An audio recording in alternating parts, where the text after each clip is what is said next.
Приветствую на своем канале подписчиков и гостей с удовольствием.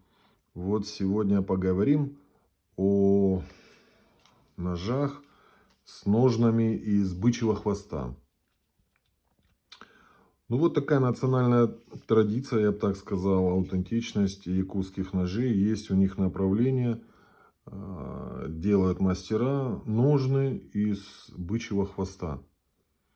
Очень интересные ножны получаются, ребят, я вот вам бы сказал. Такие харизматичные очень, в руке приятно держать и безопасные, я бы сказал, там внутри полностью дерево. Почему сейчас поговорим об этом. То есть тут очень сочетается и красота, и функциональность ножей с такими ножнами.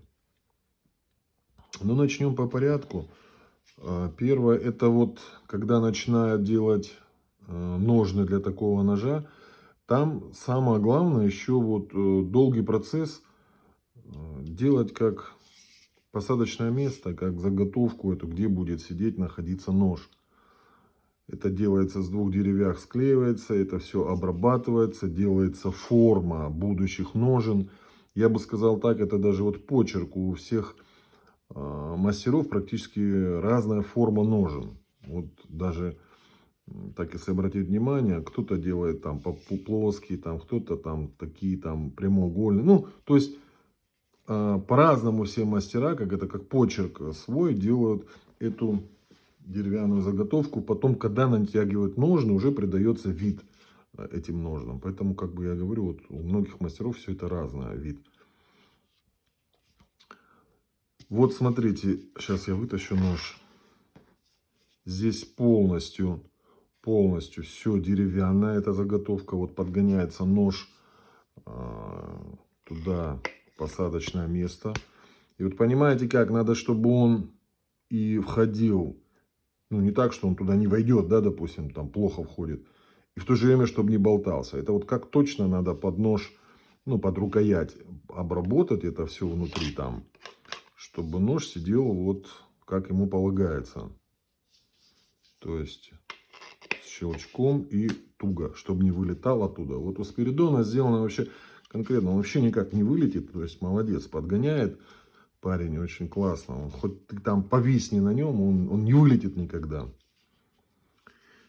И вот что я еще хотел обратить внимание, вот на это место. Вот некоторые мастера вот здесь оставляют вот такую юбочку из кожи. Ну вот она когда натягивается, этот бычий хвост, и вот высыхает, вот так оставляют юбочку. Ну я думаю, что это не совсем целесообразно, потому что когда нож ты будешь вставлять, ну, может быть криво, да, там на охоте спешишь, там не всегда ты его прям четко там целясь оставляешь. Ну раз, я думаю, можно порезать эту юбочку.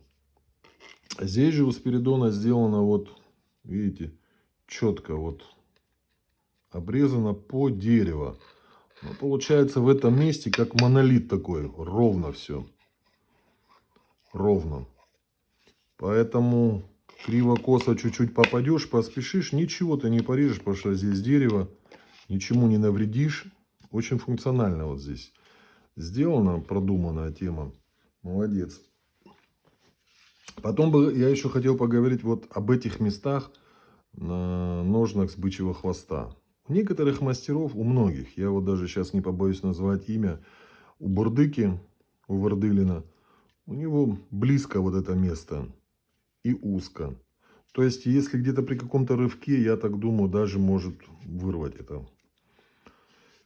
Вот, в частности, у Бурдыки еще вот эта кожа бычьего хвоста, как-то петельки он делал вот так и продета. Все поотрывались у меня на ноже, буквально через несколько охот все оторвалось. Все это чепуха. Вот здесь у Спиридона, смотрите, как сделано. И ширина какая хорошая, большая. То есть, внутри дерева, это там получается как тело. Такое достаточно большое. И широко вот здесь, не близко. Некоторые, я же говорю, мастера делают близко туда, к краю. И поэтому тонко получается.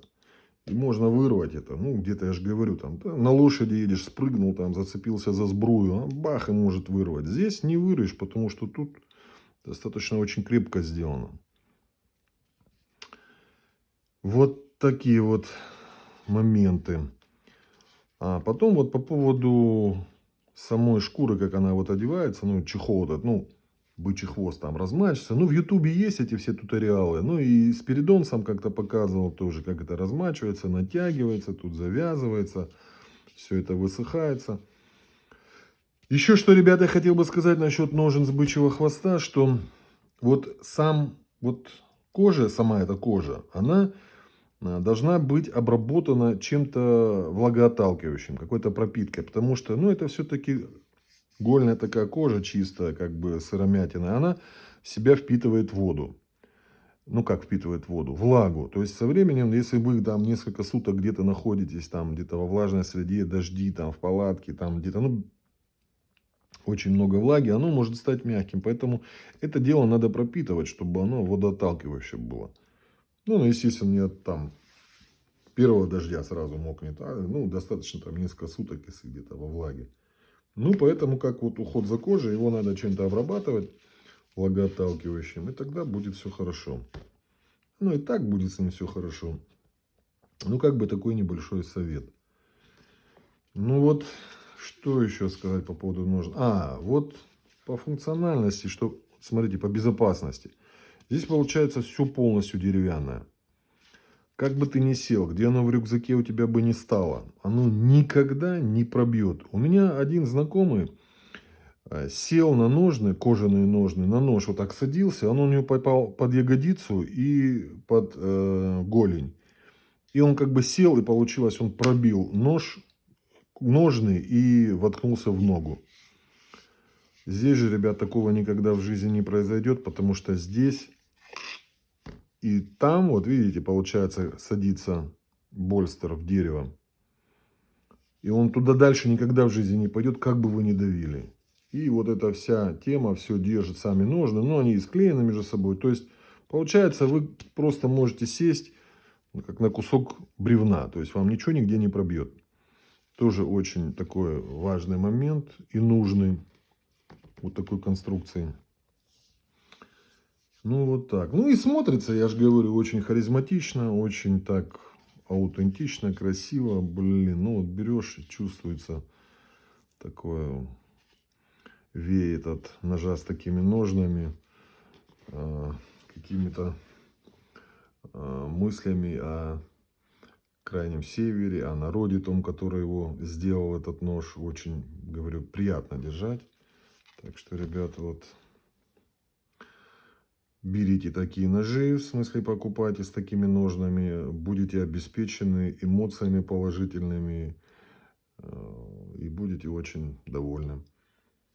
Ну, до новых встреч, ребят. Всего доброго. Какие еще вопросы будут по ножнам, в комментариях пишите. Очень рад буду ответить. Давайте, на связи.